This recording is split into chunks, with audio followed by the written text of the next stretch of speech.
All right, I've been saving this one up.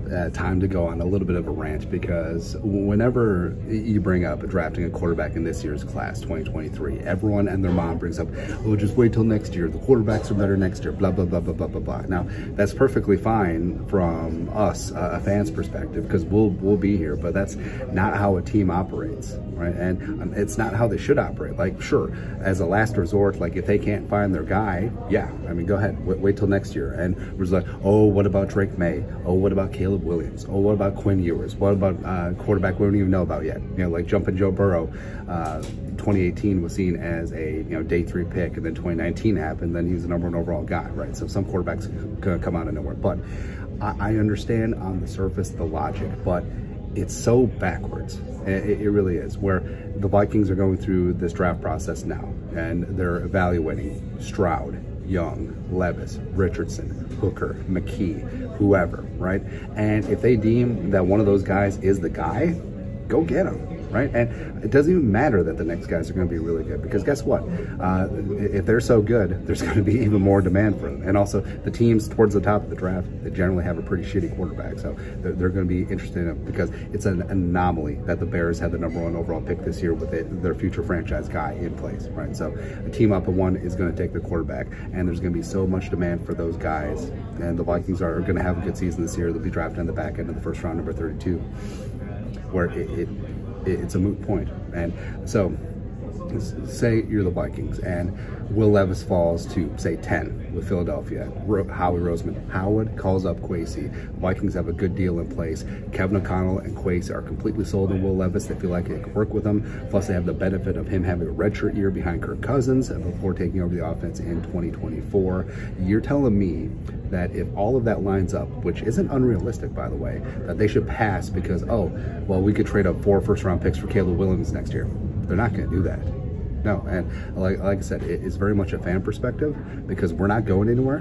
But I mean, Kwesi and Kevin O'Connell, it's like, yeah, they had a good first year, but guess what? NFL stands for not for long, and they're not guaranteed these jobs. Like say hypothetically the Vikings go 0-17 this year, they're probably both going to get fired.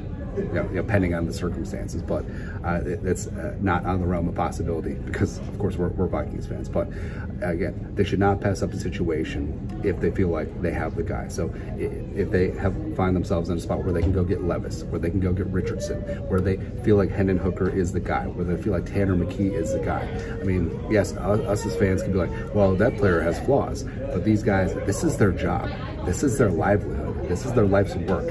Well, partly Kwesi's life's work, because he used to work on Wall Street, but this is their profession, this is their craft, and this is them putting their ass on the line, because guess what? If it doesn't work out, it increases their chances that they're going to get fired. Also, just because the Vikings take a quarterback this year, even if they take a quarterback high, doesn't necessarily mean that they can't take a quarterback next year or the year after, because the rookie wage scale, it doesn't tether you to a quarterback for 4 or 5 years. Like, it doesn't completely put you behind the 8 ball for a decade like it used to with Jamarcus Russell, etc., or some of those other horrible quarterback contracts from back in the day where guys didn't work out. So, I mean, you saw, I mean, the Cardinals took Josh Rosen at 10. Next year, they took Kyler at 1. So, I mean, you're not tethered to a quarterback.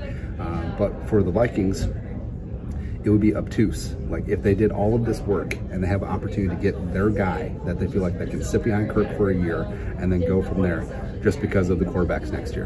And also, the downside of bringing a quarterback next year, number one, it's going to be cost prohibitive, going up and getting your guy or whatever. And number two, you're probably going to be starting him as a rookie right away, which, I mean, some guys you can do that, some guys you can't. Or with this year's class, Stroud can start right away, Young can start right away, Hooker could probably start right away.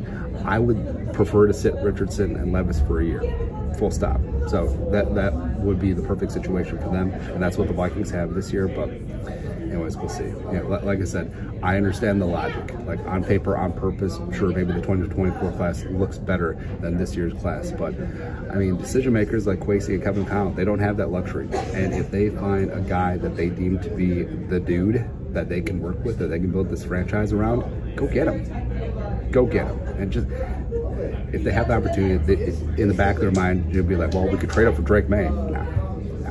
Go get your guy right now. Anyways, that's it. Skull, no production value.